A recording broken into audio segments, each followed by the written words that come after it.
Good evening प्यारे बच्चों, आप कैसे हैं? उम्मीद कर रहे हैं अच्छे होंगे और अच्छे से पढ़ाई कर रहे होंगे। जैसा कि मैंने आपको पहले इससे 2 पार्ट में वीडियो बना करके दे दिया है, जिसमें पार्ट 1 में 1 से लेकर के 5 तक के क्वेश्चन को दिया है और पार्ट 2 में हम कहे तो 6 से लेकर के 10 तक के क्वेश्चन को दिया है और पार्ट 3 जो आज हम आपको बताने वाले हैं, इसमें हम आपको क्वेश्चन 11 से लेकर के 14 नंबर तक के क्वेश्चन को क्या करेंगे, आपको बताएंगे।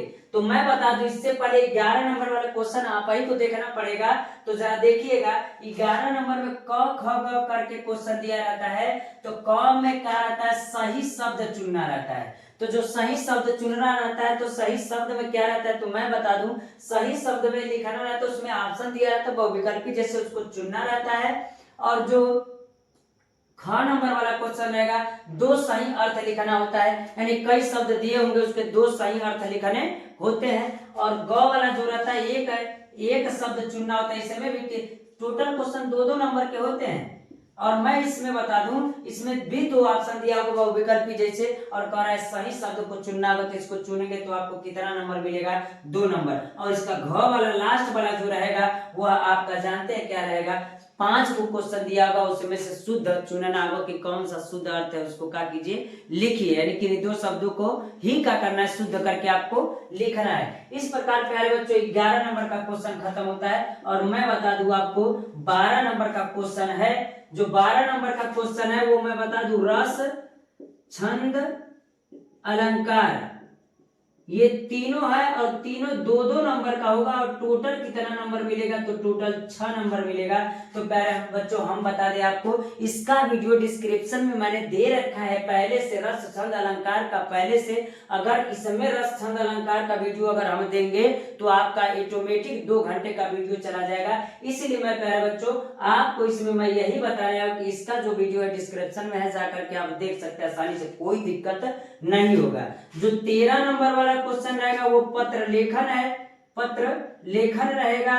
और जो आपका अगला 14 नंबर वाला और लास्ट वाला जो क्वेश्चन रहेगा प्यारे बच्चों, वो निबंध रहेगा, जो आज हम आपको क्या करेंगे, क्लियर कराएंगे। और आज के क्लियर कराने के बाद, वीडियो क्लियर कराने के बाद आपको बोर्ड पेपर 2025 में कोई दिक्कत नहीं होगी। आप पूरा 100 में 100 करके आएंगे और उम्मीद कर रहे हैं प्यारे बच्चों इस क्वेश्चन को करेंगे। तो आइए प्यारे बच्चों, रस छंद हो गया, आइए हम क्या करते हैं, पत्र लेखन देखते हैं और निबंध देखते हैं प्यारे बच्चों।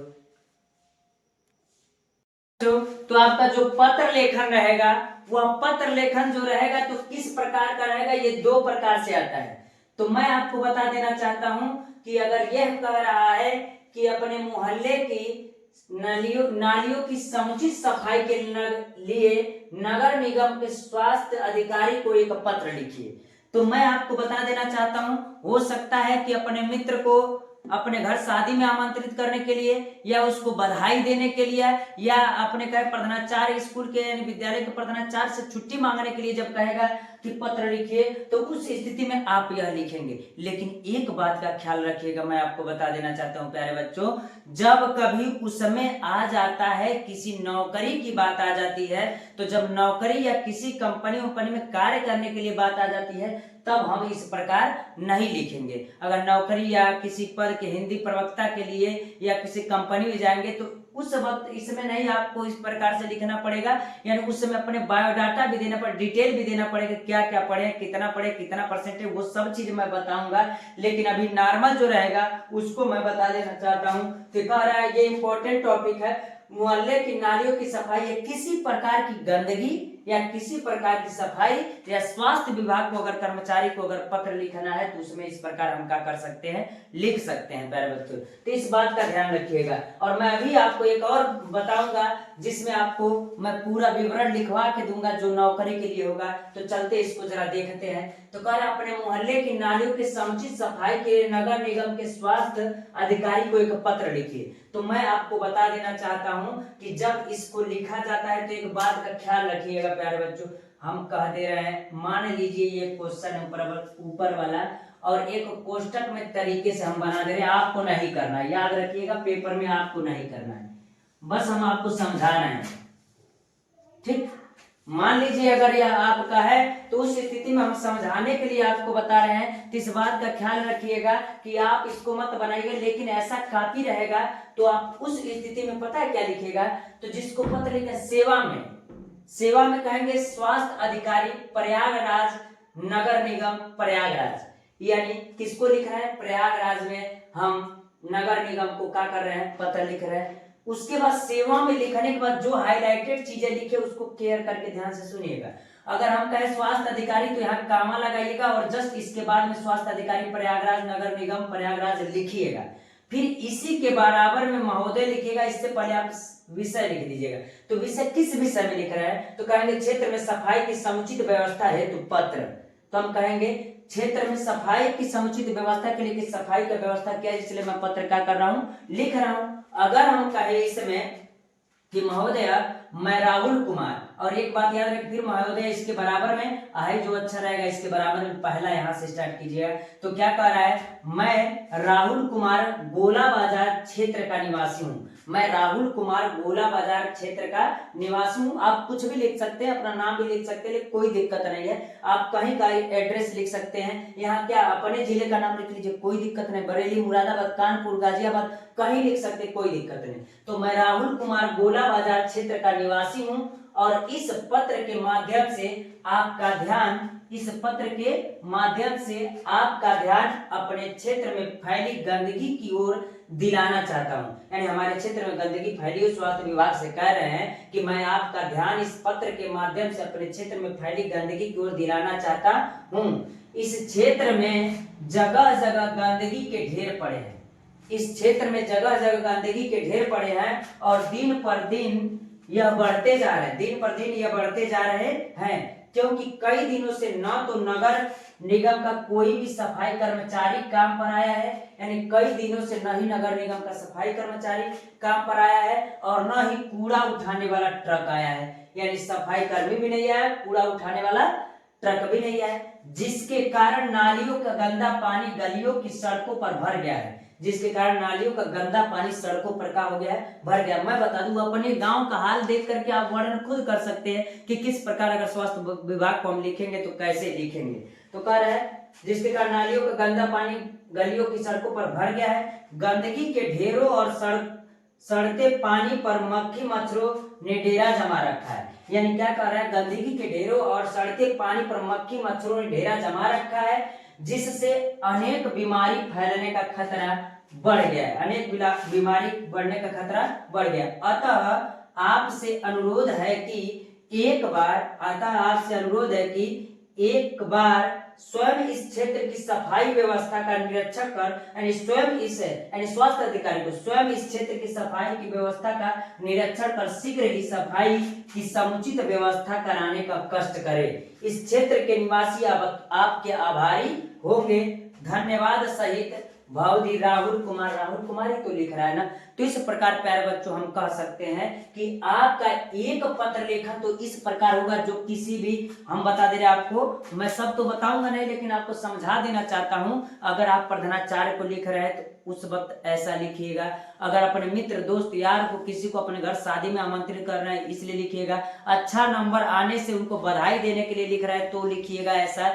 लेकिन जैसे नौकरी या किसी विद्यालय में प्रवक्ता के रूप में या कंपनी फैक्ट्री में नौकरी करने जाते तो आपको अपना डिग्री वगैरह सब लिखना पड़ेगा प्यारे बच्चों। तो आइए प्यारे बच्चों हम उसको देखते हैं। ये वाला तैयार हो गया, अगला देखते हैं। तो प्यारे बच्चों हमने कहा था कि जो दूसरा इसका लिखना होगा पत्र लेखन, तो उसमें आपको जब शैक्षिक योग्यता की बात करेगा तो सहायक पद के लिए, यानी किसी कंपनी फैक्ट्री कह सकते हैं या किसी भी अध्यापक पद के लिए विद्यालय में अगर जाते हैं तो आपको इस प्रकार लिखना पड़ेगा।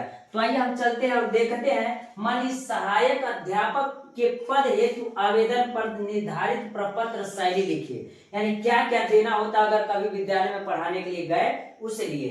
तो हम कह सकते हैं कि सबसे पहले लिखेंगे सेवा में, तो किसको लिखेंगे, विद्यालय के प्रबंधक को लिखेंगे ना, श्रीमान प्रबंधक महोदय महात्मा गांधी शिक्षण संस्थान गोरखपुर, यानी कह सकते कोई विद्यालय का नाम लिख सकते हैं, श्रीमान प्रबंधक महोदय महात्मा गांधी शिक्षण संस्थान गोरखपुर। विषय क्या है, तो हम कहेंगे विषय है अध्यापक पद हेतु आवेदन पत्र, अध्यापक पद हेतु आवेदन पत्र। तो महोदय पिछले दिनों मुझे समाचार पत्रों के माध्यम से यह पता चला है कि, यानी कहेंगे कि महोदय, या पिछले दिनों मुझे समाचार पत्र से पता चला है कि अध्यापक पद रिक्त है, यानी आपके विद्यालय में अध्यापक पद रिक्त है, जिसके लिए मैं पूरी तरह से योग्य हूँ, यानी कहेंगे कि अब मुझे समाचार पत्रों के द्वारा पता चला है कि आपके विद्यालय में कोई रिक्त स्थान है अध्यापक के लिए, तो मैं उसके लिए योग्य हूँ, और अतः मेरी शैक्षणिक योग्यता जो है वो निम्न है, यानी मेरी शैक्षणिक योग्यता जो मैं पढ़ा लिखा हूँ वो निम्न है। तो हम कहेंगे हाई स्कूल। देखिए कैसे कैसे लिखा जाता है। अगर सबसे पहले कहें तो हाई स्कूल किस वर्ष में, 2018 में। प्रथम श्रेणी यूपी, हिंदी, अंग्रेजी, गणित, कला, हम कह सकते हैं ये विषय है, 85% प्राप्तांक है। इंटरमीडिएट इसके 2 साल बाद तो होगा, 18 में 2 जोड़ेंगे तो 20 हो जाएगा। प्रथम यूपी बोर्ड, हिंदी, अंग्रेजी, पीसीएम, फिजिक्स, केमिस्ट्री और मैथ कितना परसेंट, 82%। स्नातक में 2023 में 3 साल बाद तो 2023 में तो डीडीयू से किया इतिहास, भूगोल, अंग्रेजी और 75% प्राप्तांक था। बीएड 2025 में क्लियर हुआ और डीडीयू से इतिहास, भूगोल और 88% उसमें था। और टीचर ट्रेनिंग हमने कितने वर्ष किया, 2 वर्ष किया, और 2 वर्ष किया तो किस बोर्ड से, तो यूपी बोर्ड से। अब कौन सा विषय, इतिहास, भूगोल के लेकर के। इतनी अपनी शैक्षणिक योग्यता देंगे। तो उसके बाद लास्ट में लिखेंगे, आशा है कि आप मुझे सेवा का अवसर प्रदान करने का कष्ट करेंगे। दिनांक 21/2/2025 और अवधि में कार्तिक कुमार, कोई भी नाम लिख सकते, कोई दिक्कत नहीं होगा। तो इतना प्यारे बच्चों आपका किससे था, तो हम कहेंगे जो पत्र लेखन देगा वह आपका 10वीं में और 12वीं में दोनों में रहता है। इसलिए प्यारे बच्चों यह क्वेश्चन दोनों के लिए इंपॉर्टेंट होने वाला है, इसलिए इस क्वेश्चन को पढ़ लीजिएगा। अगला क्वेश्चन देखते हैं जो निम्न होगा। बलवंत जी। प्यारे बच्चों, तो जो आपका निबंध लिखना होगा वह किस प्रकार होगा, एक निबंध मैं लिख के बता रहा हूँ और उसी प्रकार आप सबका कीजिएगा, लिखिएगा, चाहे जिसके बारे में पूछेगा। तो हम लिखवा रहे हैं पर्यावरण प्रदूषण की समस्या, या समाधान भी कह सकता है। प्रदूषण से संबंधित आपको क्वेश्चन पूछेगा तो इसी को क्या कीजिएगा, लिखिएगा। तो पहला कह रहा है कि सबसे पहले प्रस्तावना हम लिखते हैं, जितना हेडिंग बनाकर लिखेंगे उतना ही आपका निबंध सही होगा। तो कह रहा है कि प्रस्तावना में विकास और व्यवस्थित जीवन क्रम के लिए जीवधारियों को संतुलित वातावरण की आवश्यकता होती है। तो सही बात है कि विकास और व्यवस्थित जीवन क्रम के लिए जीवधारियों को संतुलित वातावरण की आवश्यकता होती है। संतुलित वातावरण में प्रत्येक घटक एक निश्चित मात्रा में उपस्थित रहता है। असंतुलित वातावरण में प्रत्येक घटक एक निश्चित मात्रा में उपस्थित रहता है। कभी कभी वातावरण में बहुत से हानिकारक घटक प्रवेश हो जाते हैं और परिणाम स्वरूप वातावरण दूषित हो जाता है, तो इसे ही क्या कहते हैं, प्रदूषण कहते हैं। बहुत समय कभी कभी ऐसा होता है कि वातावरण में बहुत से हानिकारक चीजें क्या हो जाती है, उपस्थित हो जाती है, जिससे वातावरण दूषित हो जाता है, तो उसी को हम क्या कहते हैं, प्रदूषण कहते हैं। तो अगला जो हमारा कार्य है प्रदूषण के प्रकार, तो प्रदूषण के प्रकार हम कहेंगे तो विकसित और विकासशील देशों में विभिन्न प्रकार के प्रदूषण विद्यमान है, जो निम्न प्रकार है। तो पहला कार्य है वायु प्रदूषण।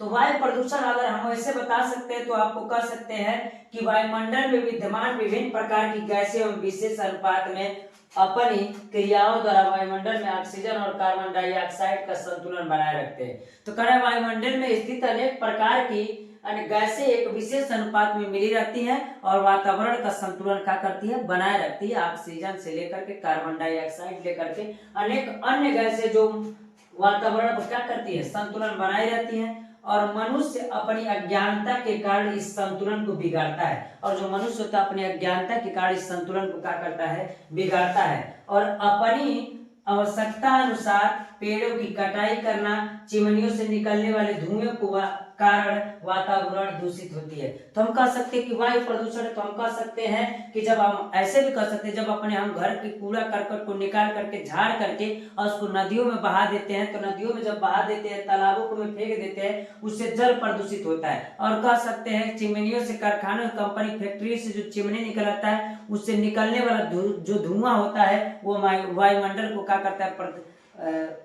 प्रदूषित करता है। तो हम कह सकते हैं इसे क्या कहते हैं, वायु प्रदूषण कहते हैं। और लोग क्या कर रहे हैं, पेड़ों की कटाई कर रहे हैं, अंधाधुंध पेड़ों की कटाई कर रहे हैं, इसलिए प्रदूषण फैलता जा रहा है। जिससे वायु प्रदूषण बढ़ता है और जो स्वास्थ्य के लिए बहुत क्या है, हानिकारक है। तो जाहिर सी बात अगला कर रहा है जल प्रदूषण। तो वायु प्रदूषण था ना, तो हम इसमें ये नहीं कि वायु प्रदूषण नहीं करें घर का कूड़ा करके ले जाकर नदी में, ये तो जल प्रदूषण में होगा ना। वायु प्रदूषण में कोई भी पदार्थ उसे खुले वातावरण में गंदा चीजें हमारे जीव जंतुओं को अगर खुले वातावरण में हम क्या कर देते हैं, फेंक देते, तो उससे वायु प्रदूषित होता है। अरे कूड़ा करकट फेंकने से तो जल प्रदूषित होता है ना। तो कह रहा सभी जीवधारियों के लिए जल बहुत महत्वपूर्ण और आवश्यक है। पौधे अपना भोजन जल में घुली हुई अवस्था में ही प्राप्त करते हैं। जल में अनेक प्रकार के खनिज तत्व तथा अनेक प्रकार की हानिकारक वस्तुएं घुली रहती है, जिससे जल प्रदूषित हो जाता है। तो उसे हम क्या कहते हैं, जल प्रदूषण कहते हैं। इस प्रकार हम कह सकते हैं। इसका अगला जो हेडिंग है प्यारे बच्चों वो इस प्रकार होगा। प्यारे बच्चों तो इसका अगला हेडिंग जो है वो है ध्वनि प्रदूषण। तो ध्वनि प्रदूषण सबको पता है कैसे फैलता है। तो कारण अनेक प्रकार के वाहनों यथा मोटर कार, बस, जेट विमान, ट्रैक्टर आदि लाउड स्पीकर, बाजे, कारखाने के सायरन और मशीनों के आवाजों से क्या होता है, ध्वनि प्रदूषण फैलता है। हम कह सकते हैं अनेक प्रकार के वाहन जब जाते हैं उसके हॉर्न बजते हैं या उसकी आवाज से क्या होता है, प्रदूषण फैलता है। तो कौन प्रदूषण, ध्वनि प्रदूषण। मोटर कार रहेगा, बस रहेगा, जेट जो उड़ता है लड़ाकू विमान वो, विमान, ट्रैक्टर आदि, लाउड स्पीकर, बाजे, कारखाने के सायरन, मशीनों की आवाजों से जो प्रदूषण फैलता है उसे क्या कहते हैं, ध्वनि प्रदूषण कहते हैं। अगला जो कह रहा है रेडियोधर्मी प्रदूषण। परमाणु शक्ति उत्पादक केंद्र परमाणविक परीक्षण से भी जल, वायु तथा पृथ्वी का प्रदूषण होता है। यानी परमाणविक परीक्षण से भी होता है प्रदूषण, जो आज की पीढ़ी के लिए नहीं बल्कि आने वाली पीढ़ियों के लिए भी हानिकारक है। आज की पीढ़ी नहीं, आने वाली पीढ़ियों के लिए भी हानिकारक है। परमाणु विस्फोट से ताप इतना अधिक बढ़ जाता है कि धातु भी पिघल जाती है। अब विस्फोट से जो किरणें निकलती हैं वह वायु में सर्वत्र फैल जाती है, जिसे रेडियोधर्मी प्रदूषण कहते हैं। यानी हम कह सकते हैं कि जो परमाणु परीक्षण होता है अगर उससे जो किरणें निकलती है वायु में सर्वत्र फैल जाती है, तो इस प्रकार के प्रदूषण को हम क्या कहते हैं, रेडियोधर्मी प्रदूषण कहते हैं। अगला कह रहा है कि प्रदूषण पर नियंत्रण कैसे किया जा सकता है। तो कह रहा है प्रदूषण को रोकने के लिए व्यक्तिगत तथा सरकारी दोनों स्तरों पर प्रयास किए जाने चाहिए और सभी राज्यों द्वारा प्रदूषण नियंत्रण करने के लिए एक सख्त प्रयास करने चाहिए, जिससे प्रदूषण पर नियंत्रण पाया जा सकता है। यानी व्यक्तिगत भी प्रत्येक व्यक्ति और सरकार भी इस नियम को लगाए और इस प्रकार प्रदूषण पर नियंत्रण पाया जा सकता है। तो अगला करा उपसंहार। लास्ट हेडिंग आपका क्या होता है, उपसंहार होता है। सरकार प्रदूषण की रोकथाम के लिए पर्याप्त सजग है। पर्यावरण के प्रति जागरूकता से ही हम भविष्य में और अधिक अच्छा एवं स्वस्थ जीवन जी सकेंगे और आने वाली पीढ़ी को प्रदूषण के अभिशाप से मुक्ति दिला सकेंगे। इसलिए हमें प्रदूषण मुक्त पर्यावरण तैयार करने के लिए की दिशा में जागरूक होना चाहिए। पर्यावरण को संतुलित रखने के लिए जागरूक होना चाहिए। तो मैं बता दूं प्यारे बच्चों, ये आपका प्रदूषण पर है। तो मैं बता दूं बेरोजगारी पर देख लीजिएगा, विज्ञान एक अभिशाप पर देख लीजिएगा, जनसंख्या नियंत्रण पर देख लीजिएगा, इस प्रकार देश प्रेम पर देख लीजिएगा। तो इस प्रकार आप इस निबंध को तैयार कर सकते हैं। तो प्यारे बच्चों इतना क्वेश्चन आपका ये किससे है, तो हम कहेंगे यह निबंध से है। तो जो अगला क्वेश्चन रहेगा वो इस प्रकार कहेंगे कि हम जो अगला क्वेश्चन होगा तो हम कह सकते हैं कि प्रदूषण की समस्या ही लास्ट वाला क्वेश्चन था। इस प्रकार हम प्रदूषण की समस्या को भी निपटा सकते हैं, यानी अन्य क्वेश्चन को भी कर सकते हैं।